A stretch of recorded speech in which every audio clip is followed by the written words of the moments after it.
كذا واحد في التعليقات سألني على فندق لونج بيتش في الغردقة.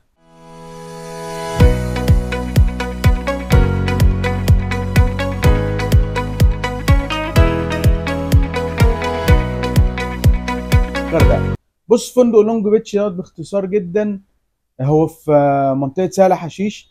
المنطقة دي برضه قلت لكم عليها حلوة جدا وعملت لكم منها كام فندق. بس الفندق ده منتشر شوية. منتشر ليه؟ شركات سياحة بتشتغل عليه كتير. الفندق دوت بيكون فيه نسبة إشغال أجنبي كويسة شوية إلى حد ما، يعني مش قوية قوي.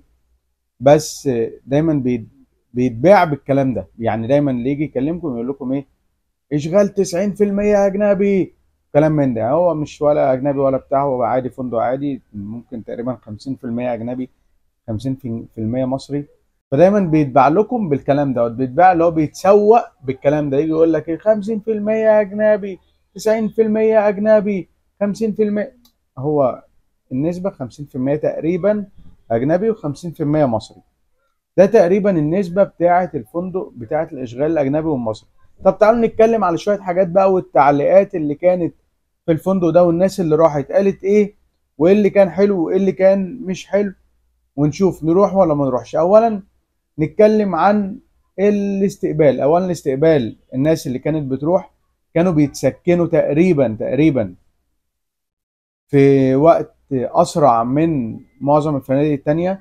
يعني بمجرد ما الناس تروح هياخدوا منك الحاجات. طبعا الكلام ده من غير المناسبات والاعياد والكلام اللي بيبقى فيه ضغط على الفنادق دي، هتقعد للساعة 2. لكن في الايام العاديه هتلاقي نفسك بتتسكن على طول وبسلاسه جدا، من غير ما يقعدوك لغايه الساعه 2 ويقول لك انت معاك 2 والكلام ده. لا، اول ما الغرفه بتجهز بتروح على طول تتسكن. فدي اول حاجه. وعلى فكره الريسبشن حلو جدا في معاملته واسلوبه حلو جدا. كذا حد شكر لي فيه يعني. وانت حاول، يعني عايز اوضح لكم حاجه صغيره قوي. حقك ما تسيبهوش. يعني ايه؟ يعني انت رايح عايز تقعد يومين ثلاثه اربعه في غرفه كويسه تتبسط بيها تريح نفسيتك. فدخلت الغدوة الأولانية ما عجبتكش، ادخل التانية ما عجبتكش، دور في التالتة. بس خلي أسلوبك كويس وطريقتك كويسة مع الناس. يعني أنا مش عاجباني الأوضة ديت، وبعد إذنك شوف لي أوضة تريحني ودور معاه. وهو على فكرة هيساعدك وهيدور معاك لأوضة مناسبة ليك. في أوضة ممكن تكون هي نفس الأوضة بس نفسيتك ما جاتش عليها، فخلاص هتشوف اللي بعدها. فلا، هم هيريحوك كاستقبال وطريقتهم كويسة وناس كتيرة شكرت لي فيهم يعني. تاني حاجة الغرف. آه، دايما انا بحب اخليها تاني حاجة، عشان دول بالنسبة لي. يعني انا ممكن اتغاضى عن الاستقبال عشان الغرف والبسين والبحر. ممكن اتغاضى تاني حاجة عن الغرف علشان البسين والبحر. بالنسبة لي انا بحب البحر جدا، يعني ممكن اتغاضى عن البسين كمان. بس لا، اللي بيروح فندق 4 نجوم او 5 نجوم هو عايز يستمتع بغرف وبسين وبحر وخدمه مميزه واكل كويس. فعشان كده بقول لكم التقييمات كلها ونظامها عامل ازاي. الغرف في فندق لونج بيتش، الغرف كويسه. بس كان في بعض الغرف مش كل الغرف، بعض الغرف فيها الخامات اللي فيها. يعني مثلا تلاقي الاستشوار اللي في الحمام بايظ، الكاتل مش كويس، الحمام بيسرب ميه مثلا. يعني لا، في بعض الغرف متهالكة، بعض الغرف مش كويسة، وفي غرف تانية كويسة.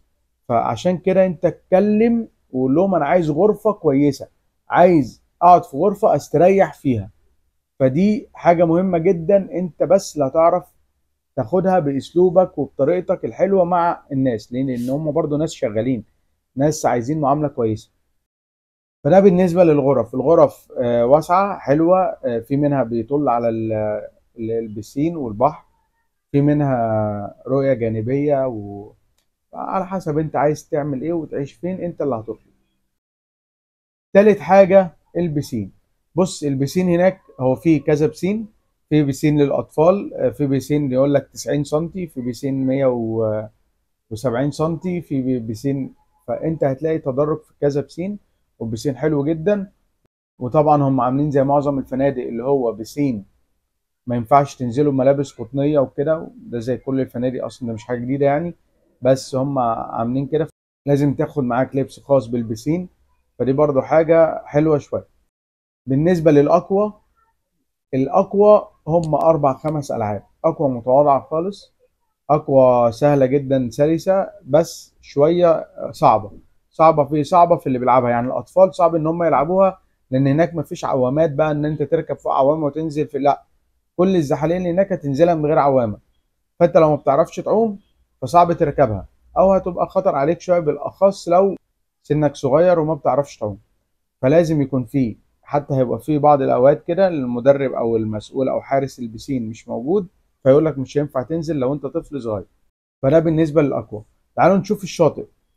الشاطئ هو شاطئ رملي، زي ما قلت لكم قبل كده، رملي يعني رملي وفيه شويه حصى، مش رملي ناعم، بس هو شاطئ رملي، بيصنف ان هو شاطئ رملي. الميه بقى شويه ممله ازاي؟ ان انت هتمشي شويه كتير قوي عشان الميه توصل لركبك، يعني في تقريبا مسافه كبيره عقبال ما الميه بتوصل بتعلى لركبك، وفجاه تلاقي نفسك ايه، أوب، غرقت على طول. فلا، هو البحر حلو، بس انك تقعد تستمتع بشكل البحر، لكن انت تنزل في البحر لا، هو مش ممتع قوي، لا. اقعد قدام البحر اشرب كوبايه نسكافيه والدنيا تبقى حلوه بالنسبه لي، احسن بكتير من ان انا انزل الميه وافضل امشي بتاع محطتين عقبال ما الميه توصل لركبي، في الاخر فجاه الاقي نفسي غرست. فده بالنسبه للبحر. في هناك مشكله صغيره في الفندق لونج بيتش. اولا هو في فندق وفي فيلل وشاليهات، فالمسافه بعيده عن بعض، بس هما بيوفروا طفطف ياخد الناس من اماكن يوصلوها لغايه الشاطئ يرجعها تاني. الطفطف ده بيعدي كل 20 دقيقه. بس كذا شكوى جات لي ان الطفطف ده مش نظيف، معرفش بقى الناس بتبهدله وهم مش مهتمين بنظافته، فهم بيتكلموا ان الطفطف ده مش نظيف. حاجه تانية مهمه جدا، الغرف، بعض الناس قالوا لي فيها حشرات، ودي حاجه بصراحه انا ما بحبهاش خالص. يعني انا يعني لو شفت نمله ماشيه جسمي هفضل اهرش كده كاني جربان. فلا، انا ما بحبش كده، ما بحبش كلمه الحشرات دي خالص، بتوترني بتتعبني. فدي ممكن اقول لك ما تروحش فندق عشان في نمل، ده ما فيهاش هزار. ممكن اتغاضى عن الاكل واقول لك، يعني الاكل لو وحش اقول لك روح عشان الفندق نضيف قوي، لكن فندق فيه حشرات لا، ما احبوش خالص. بصوا بقى نتكلم عن البوفيه والاكل. اولا البوفيه بتاعهم الاكل طعمه حلو جدا، معقول. بس انت لو قعدت 3 4 ايام هتاكل هو نفس الاكل. انت هتعرف ان انت هتمشي، اول حاجه هتلاقي بطاطس، تاني يوم هتلاقي نفس اول حاجه بطاطس، تالت يوم هتلاقي بطاطس طبخين بطاطس، ماشي. آه سمك هتلاقي سمك بنفس نوعه بنفس طريقته بنفس التيست بنفس كل حاجه.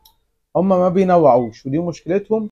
وفي ناس كتيره بتقول ان احنا دافعين فلوس كتير علشان ناكل اكل حلو، لكن ما ينفعش فلوس ونروح نلاقي هو نفس الاكل. انا زهقت.